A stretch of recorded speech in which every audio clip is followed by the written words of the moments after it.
Hey friends and foes, welcome to Brushwork Podcast. My name is Stephanie Scott, and today we have a question and answer episode. Recently, I put out a Ask Me Anything on Instagram and on Twitch, and I've gotten some interesting questions from y'all, my listeners. I'm really excited to just dive right into them, so here we go. My first question comes from Twitch, and the question is, what is the most important factor in a sustainable art career, in your opinion? When I hear this question, I think of it in two different ways. I think of sustainable as a green practice, and I think of sustainable as, longevity of an art career. Let's talk about the first one. Sustainable art career is something that's, good for the earth, good for itself, as in it's healthy for the art career. And I also think it's good morally to have a sustainable art practice. So here are my tips. And gosh, I just did an episode all about this, so I'm going to be brief. But if you're interested in Project Green Studio, go back to another episode titled just that. But my number one tips for having a sustainable art career is not wasting your materials. And I don't mean being precious about your materials, but I mean instead of taking your extra paint after, a painting session and wiping it off on a paper towel and then throwing that away, instead of creating trash like that, take your extra paint and put it on a dedicated canvas just for your extra paint. So instead of throwing away your paint, what you're doing is creating an abstract, history capsule of all the colors you've used in the last, 6 months of painting onto your extra paint canvas, which is, it's weird, it's cool, it's interesting, it's fun to touch. I know you're not supposed to touch paintings, but I always like to rub my fingers on my extra paint paintings because they're really textured and lots of impasto. Anyways, being good about material disposal, I think is really good for the art studio. If you have markers that you just never use, I'm raising my hand right now, instead of just leaving them in a box for actual years, maybe we give them to some art student that needs it, right? And, maybe we're keeping our colored pencils forever because they don't really go bad, but being aware of, am I using paper towels? Am I using plastic wrap? Am I using cleaners that aren't good for me to breathe in? I think it's good for the planet. It's good for your morals. It's good for your art practice. And it's just a good thing to do all together. I recommend it. Anyways, go listen to Project Green Studio. It's one of the past few episodes. It's fabulous. Okay, so the second part, the longevity part of this question, which is how to keep an art career going, throughout your life. Honestly, I'm kind of a beginner still. I would say I'm intermediate in my skill level, but as the art career goes on, I think, you're a beginner for at least a decade, if not longer, and then you go into mid-career, and a thorough art career can last up to 50, 60 years, depending on when you start. To sustain it for the long run, I think you need to have a real love of your craft and a commitment to the craft in a way that's beyond your money, beyond your small business, beyond your moods, and you show up for your art making, not every day, but every day.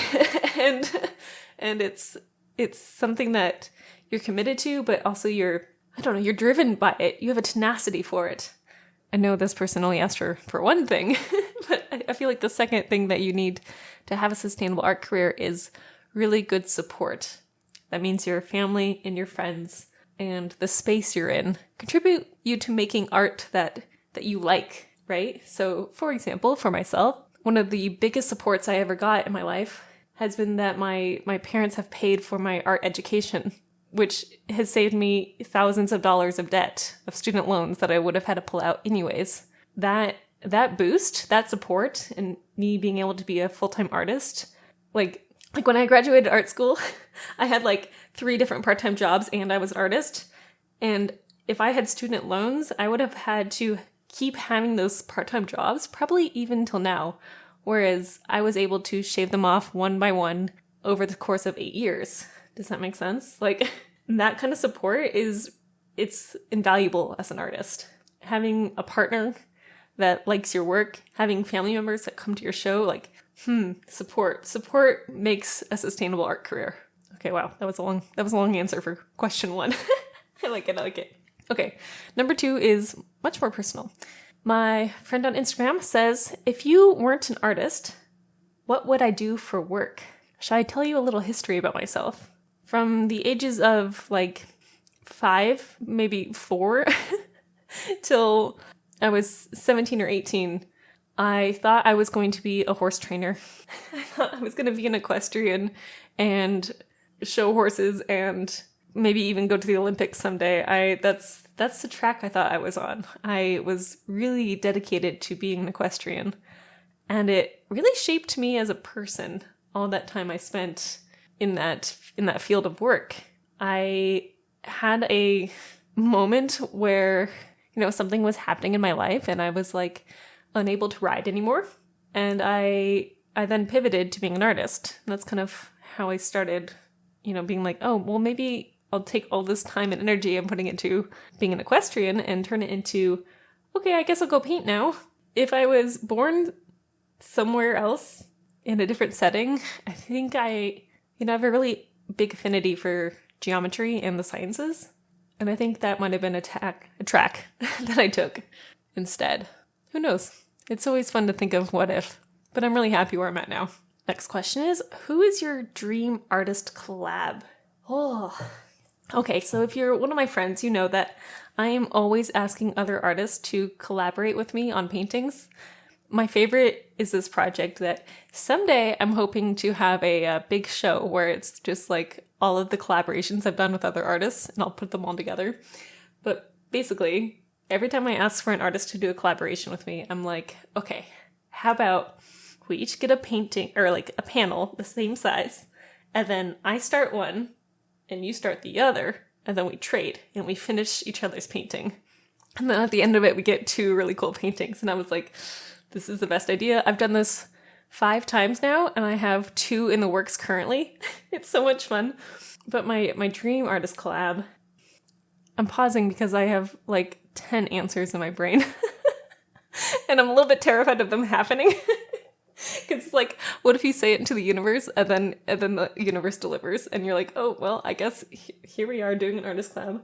Okay, I think it'd be super cool to do a collaboration of the style with Anthony White. He does these amazing, what is it called? It's like a melted plastic, but like they're paintings, but they're melted plastic. They're so cool. They're so cool. He has a show at the Sam right now, and I'm like, can't wait to go see it. Maybe next week.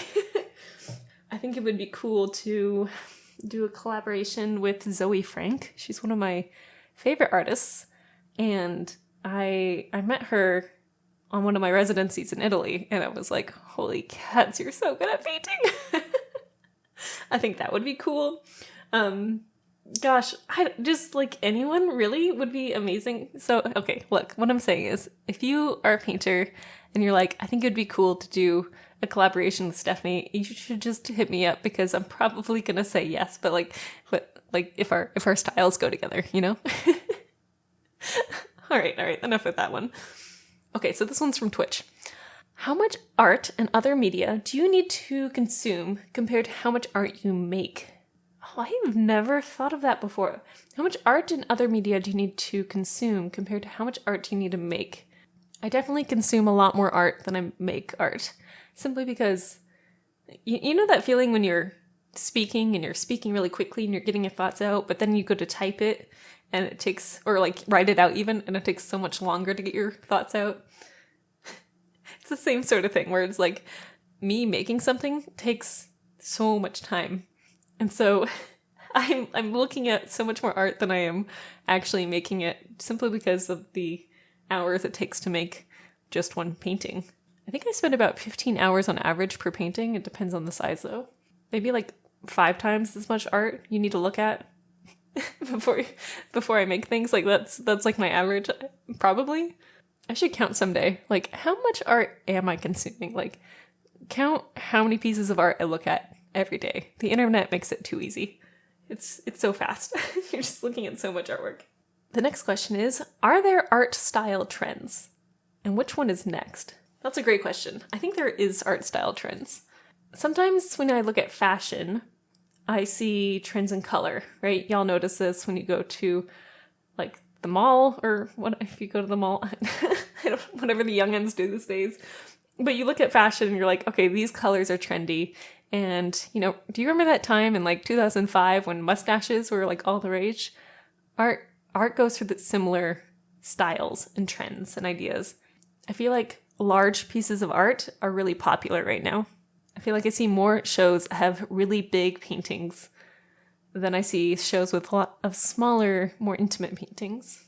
What's next? I don't know if I'm qualified to talk about what's next, but a resource I use for finding out what sort of things are trendy for like production, like when I'm making bags or other prints or things like that, is I will look on Etsy's, it's like Etsy's shopping guide or like Etsy's trend guide. They often will tell you really good things about what colors are going to be more popular, what sort of trends they're seeing, what people are looking up.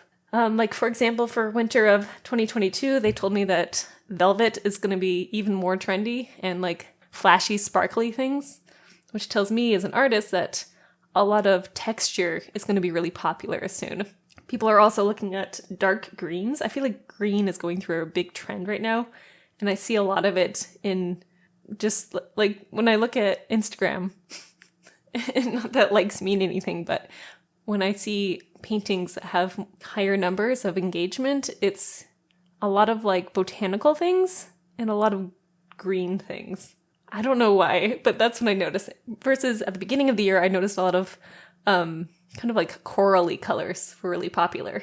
And pastel colors are really popular this year. They've like transcended seasons, which is unusual. I don't know.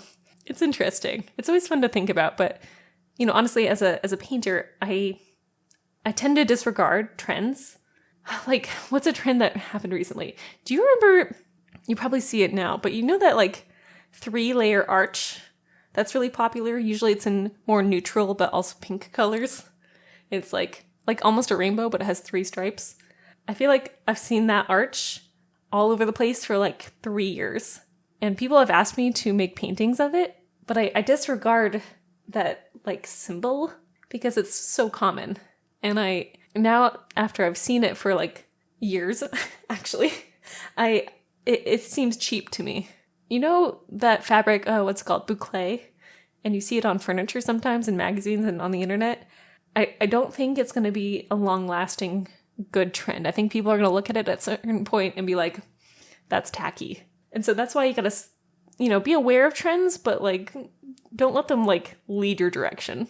The next question is, what accessories do you invest in as a professional artist? Things like shoe inserts or wrist supports. Well, okay, so accessories that I use. I used to wear an apron almost every time I painted, but I've since in the last 4 years or so gotten neater in how I paint, so I don't wear it as often. I definitely wear shoe supports, and I always wear tennis shoes when I paint, just because my body gets tired if I just go barefoot. I used to paint on an easel, now I paint on the wall, and I'm always standing when I paint. I have a concrete floor that I'm painting on, so I've got one of those like really cushy mats that cashiers will stand on at like the grocery store or something, and I have one of those in front of my paintings, and I try to stand on that as much as possible. Those are my biggest physical accessories that I use. I have so many other accessories that are good for painting. For example, I really love a tube crimper. Is how I'm going to describe that. When you have like a tube of toothpaste or of paint in this case, and you're like, I'm trying to get everything out, and it's like the last dredges of it.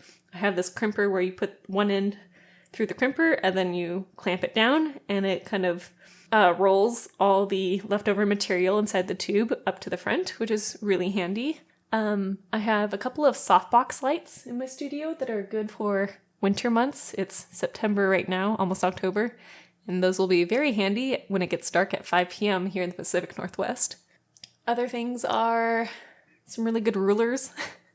I'm a geometric artist, so that means I need rulers of all size, and I have 5 or 6 different lengths of them in my studio, and some of them have cork backs, and some of them are slick, some of them are skinny, some of them are really lightweight, and they're great. Those are my biggest accessories. I don't have to have them, but they're really nice. How many years does it take till you can financially support yourself as a full-time artist? is the next question from Twitch. I don't think there is an average. I think everyone's path is really different. I kind of said this earlier, but I worked part-time jobs for my art career, like to support my art career for 8 years after graduating from art school. That was a really good time to have. So basically, you go through like these stages where, you have all these part-time jobs and your art isn't making any money, right? And you're making it and you're selling it to maybe one friend or something. And it's just like very minimal, and you're just getting better as an artist. So it's a perfect time for practicing and for having many other jobs. I started to shave off the jobs when my art started supporting itself. And I think that's the biggest milestone. When your artwork pays for itself, where it pays for if you're renting a studio, it pays for that consistently. It pays for your materials. It pays for everything, where you're getting the numbers right, people are buying your work, and you're making a profit enough that you're not using your personal funds to support the art. Like, getting to that stage is huge. And I wouldn't consider making your art an art business until that can happen. In Washington State, you don't need to have a business license unless you're making, I think it's like $14,000 a year with your artwork. So you have a lot of grace period. It's probably different in other states, so this is not legal advice. but that's something good to know. Getting to the point where you can financially support everything in your life takes a long time. And I still occasionally take one-off jobs to help fill the blanks. I know some very successful artists who never quit their day job. And I feel like my advice is to hold on to your day job as long as possible. One thing that switched me over is that I was making enough money to support my artwork, and it was equal to the money I was making in my other part-time job. And so at some point you're going to get to that point where you're like, okay, I'm making enough money to support the art studios, to support the materials, and it's the same amount of money I'm making in my other job. So at that point, it's just an equation of where am I spending my time? And I kept the part-time job for probably 8 months after that realization. And then I started doing the math of, okay, I can do a 5-minute drive to my studio and a 45-minute drive to my part-time work. And the part-time work was, I had to work there for 2 hours to pay for the gas to get to that job and things like that. Like, if you're considering, going full-time with your art, you need to get rid of any sort of sentiment you have about being an artist full-time and be really aggressively logical about the numbers of how much money you're making on your part-time job or your day job or whatever you're calling it, and see where the logic lies. Another thing to consider with art and money is that it's not the same every month. There's some artists who are digital artists and maybe they have like a Patreon, and that can be really consistent. But for my work, I make the majority of my money in the fall between September and December. And then I usually have a dry spell for 2 months. And then I have like a springtime sale. Not sale, but like that's when I get more sales. And then in the dead of summer, I almost make no money. So the money I'm making in like the spring and fall, I'm accounting for that carrying me over into the other, what am I called, dead months, 4 months of the year. And that's something else to consider when you're an artist. Yeah.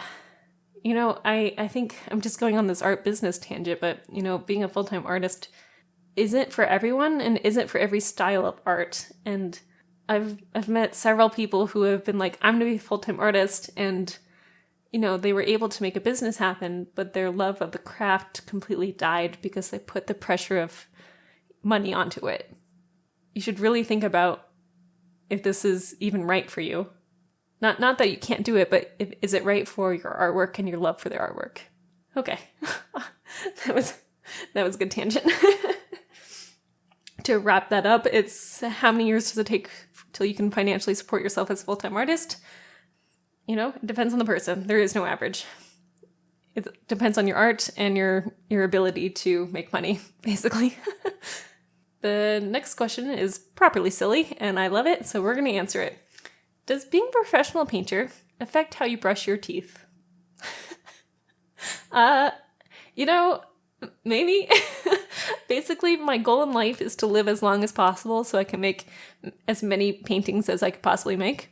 You know, so like I'm really motivated to be healthy, and brushing your teeth is like good for your whole body and everything with plaque in your heart. And I'm not a doctor, so I don't really know all these terms, but it's good for your health. So yeah, I probably brush my teeth more because I'm a professional painter and I want to paint well into my 80s. So, ta-da!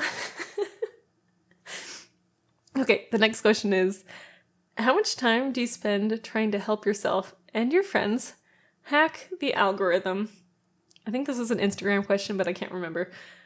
How much time do I spend trying to help myself and my friends hack the algorithm?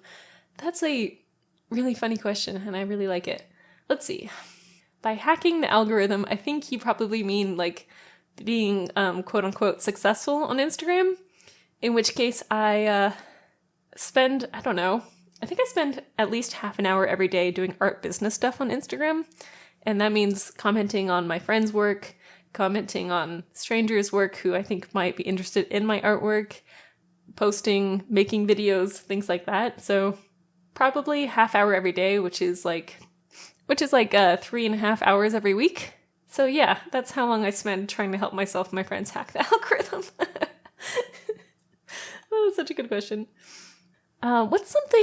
Okay, this question is also from, actually, I think this is from my website. So what's something you're looking forward to this fall outside of art? Well, you want to know my hobbies, eh? Okay. Well, have I ever told you about NaNoWriMo? If you're unfamiliar with NaNoWriMo, it is National Novel Writing Month. And it's actually international, but they just never changed the name. And basically, in the month of November, you're trying to write 50,000 words, which is approximately the size of a novel. And you do it in November. It's about 1,600 words every single day. And it takes me about an hour and a half every day. And I've done this for 10 years. I write a novel every November for the last 10 years. And not every year do I win, which means getting to 50,000 words. But, I think it's been 7 times I've gotten to 50,000 words. And these books are not really leaving my computer or ever going to be shown the light of day because I don't want them to. It's just for fun. But this year, I'm going to do something a little bit different. I'm going to write out every day 1,660 words or whatever. And I'm going to write out prompts for this podcast. A new podcast prompt every single day. I think it's going to take the ideas I have for the podcast and really bump it up into something exciting and interesting. That's what I'm looking forward to this fall. NaNoWriMo. If you're interested in NaNoWriMo, it's nano, NaNoWriMo.org. And you can sign up right now, I think.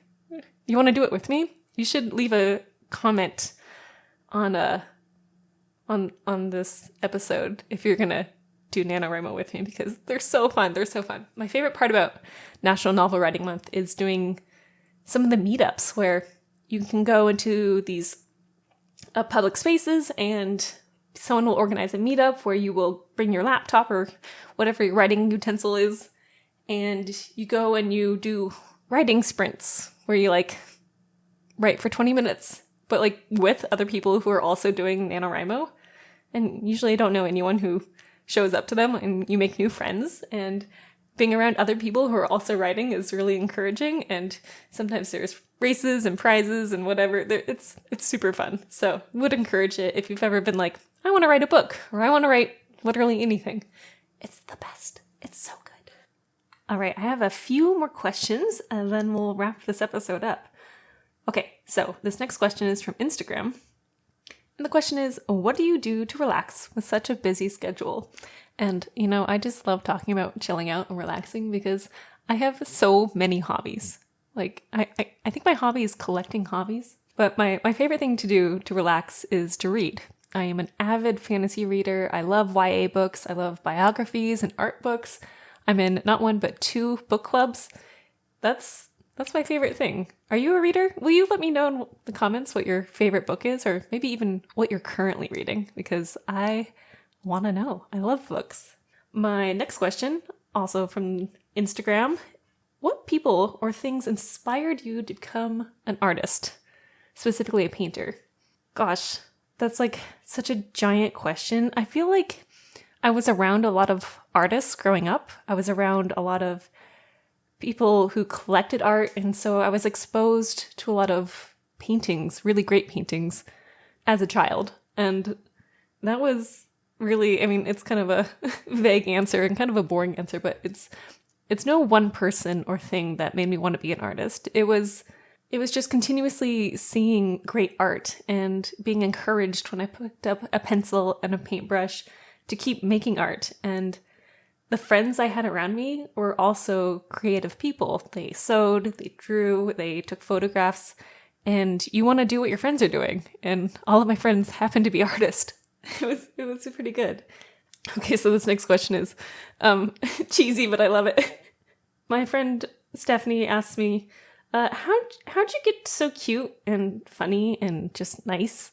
And, sometimes you just gotta like throw a virgin off a cliff, and then suddenly you're just the most charismatic person you've ever met. You just, a little bit of ritual sacrifice, it really just gets you where you need to go. So, highly recommend. 10 out of 10.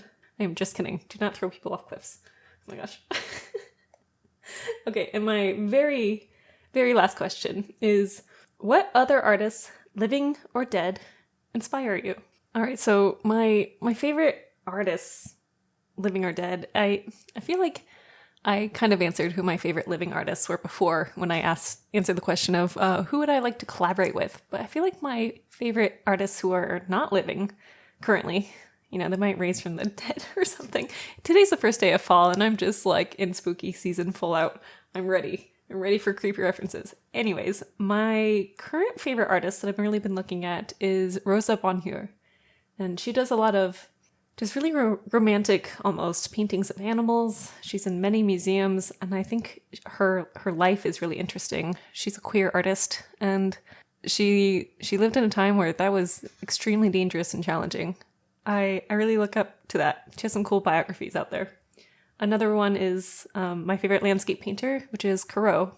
I was introduced to him when I had that art residency in 2015, and ever since I saw his first paintings and then was able to go to some of the places where he painted at, I'm captivated by his artwork, by his paintings, and his compositions, and even his studio works, which are, very narrative and very cute.